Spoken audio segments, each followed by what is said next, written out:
Hi friends, welcome to my channel Bhavi vlogs. ముందుగా అందరికీ క్రోధినామ సంవత్సర శుభాకాంక్షలు. ఈరోజు మనం ఉగాది పచ్చడి ఎలా తయారు చేసుకోవాలో చూసేద్దాం. ముందుగా కొంచెం చింతపండు తీసుకొని వాటర్లో నానబెట్టి ఈ విధంగా చిక్కగా తయారు చేసుకోవాలి. ఇప్పుడు కొంచెం వేపపూత తీసుకొని వాటికి ఉన్న కాడల్ని తీసేసి ఓన్లీ పువ్వుని మాత్రమే సపరేట్ చేసుకోండి. ఇప్పుడు ఒక మిక్సీ జార్ తీసుకొని అందులో 1/2 కప్పు వేపిన శనగపప్పు తీసుకోండి. అలానే తురుముకున్న 1/2 కప్పు బెల్లం తీసుకోండి.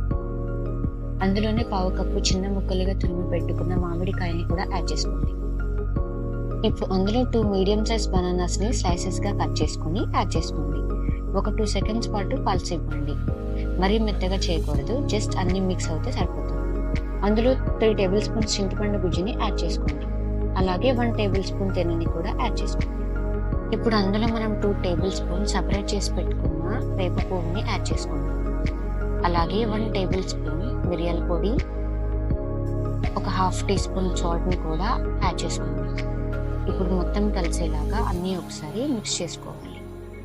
మిక్స్ చేసుకున్న తర్వాత అందులో 1 కప్ వాటర్ ని యాడ్ చేయండి.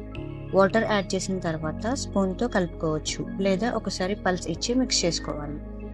ఇలా మిక్స్ చేసుకున్న తర్వాత ఒక బౌల్లో సర్వ్ చేసుకుంటే ఎంతో రుచికరమైన 7 రుచులతో కూడిన ఉగాది పచ్చడి రెడీ.